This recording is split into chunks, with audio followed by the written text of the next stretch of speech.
आज की टॉपिक है कि शासक किसे चुने, यानी कि हमारा जो प्रतिनिधि होगा, हमारा समाज का जो प्रतिनिधित्व करेगा वो कैसा व्यक्ति हो। चलिए देखते हैं कि सबसे पहले यहाँ पे शासक किसे चुने, यानी कि शासक आप किसे चुनेंगे तो स्वेच्छाचारी न हो, यानी कि वह व्यक्ति अपने इच्छा के अनुसार ही हर कार्य को संपादित न करता हो। ऐसे में देखें यहाँ पे मैं ही राज हूँ, मेरी इच्छा ही कानून है। इस तरह का शब्द का जो यूज़ किया था फ्रांस का एक शासक लुई 14वां।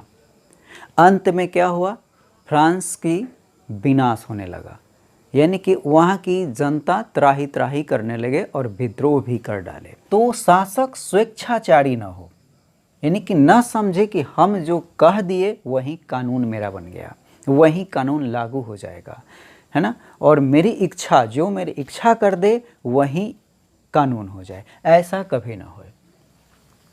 शासक क्या हो, जो उदारवादी हो, यानी कि प्रतिक्रियावादी नहीं। उदारवादी का अर्थ 100 के सुख के लिए 100 को दुख न दे,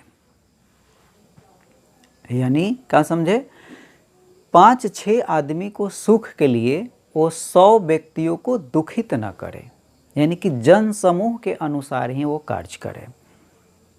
ठीक, उसके बाद देखते हैं जिसमें गरीबी मिटाने की शौक हो, उसके हॉबीज हो, उसकी जो खुशहाली हो वो गरीबी मिटाने की हो, बल्कि अमीर बनने की खौफ न रखता हो कि मैं भी अमीर बनूं, कैसे करूं कि अमीर बन जाऊं, ऐसा उसमें नहीं होना चाहिए।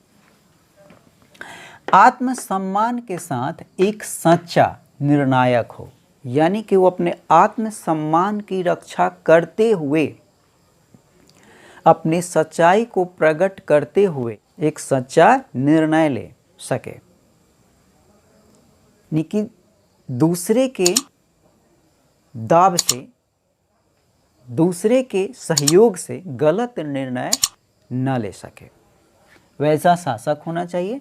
उसके बाद देखते हैं कि जातीयता से दूर होकर जो सबको सम्मान दे, यानी कि हम इस जाति के हैं, वो जाति के, हम इससे बिलोंग करते हैं, ऐसा उसमें न हो, बिल्कुल नहीं हो। सबको सम्मान दे, सबको एक सम्मान, एक दर्जे में रखें, मनुष्य के रूप में रखें और सबको सम्मान दे, वैसा ही शासक चुनना चाहिए हमें।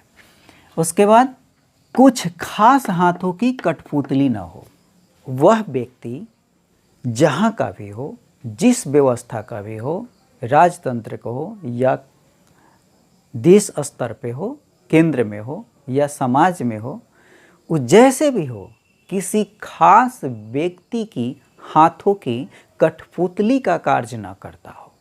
इस पे ध्यान देना बिल्कुल ज़रूरी है। या अगर किसी की कठपुतली का कार्य करता हो तो वह व्यक्ति 2-4 व्यक्तियों के अनुसार ही, 2-4 व्यक्तियों के सहयोग से ही अपना कार्य को संपादित करेगा, जो जन समूह को नज़रअंदाज कर देगा। ठीक, झूठे वादे से दूर हो। आजकल के इतने वादे निकल रहे हैं, इतने वादे निकल रहे हैं जिसकी हद हो गई है। तो व्यक्ति कभी भी उसकी देखेंगे कि कितना वादा करता है, कहीं अपने कार्य क्षेत्र से ज़्यादा तो वादा नहीं कर देता। लोगों को लुभाने में, अपनी बोलने में कहीं इतना अंधा तो नहीं हो जाता कि उसके हाथ में जो कार्य नहीं है उसको भी अपने वादे में कर देता है लोगों के साथ कि हम या करेंगे, वो करेंगे, या करेंगे। तो ऐसा ना हो, ऐसा अगर करता है तो गलत है। जिसमें एकरूपता हो, यानी कि एकरूपता के मतलब हर दम सामान्य हो, उसमें कभी अकर ना हो कि हम या हो गए, या हो गए। और आंसू गिराकर पकड़ न बनाता हो। कभी ऐसा देखेंगे जब उसकी स्थिति खराब हो जाएगी तो इतना किसी किसी बहाने लेकर, किसी किसी बात लेकर, किसी किसी चीज़ को याद दिलाकर इतना आंसू गिराएगा कि आपका मन, दिल पिघल जाएगा। तो उस पिघलापन में ना आना, क्योंकि वो शासक कभी भी गलती कर सकता है।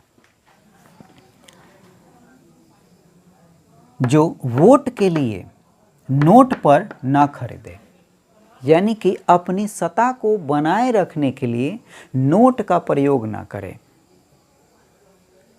अपनी सत्ता को बनाए रखने के लिए नोट का प्रयोग ना करें। और अगर आप नोट पे बिक जाते हैं तो आपका कार्य कभी ठीक नहीं होगा। आप पहले ही बिक चुके हैं, तो आप अच्छा शासक को कैसे चुनेंगे? तो नोट पे बिकना बिल्कुल गलत है, और गरीब इसी कारण से गरीब ही रह जाते हैं। तो ये गरीबों को ज़्यादातर ध्यान देना है कि हम किसी के लुभावन में न आए, किसी के नोट पे अपना वोट, वह मूल्य वोट को, यानी कि अपने मत को न सौंप दें। ठीक है, धन्यवाद। अगर इस वीडियो से किसी को ठेस पहुँचे तो कृपया क्षमा करेंगे।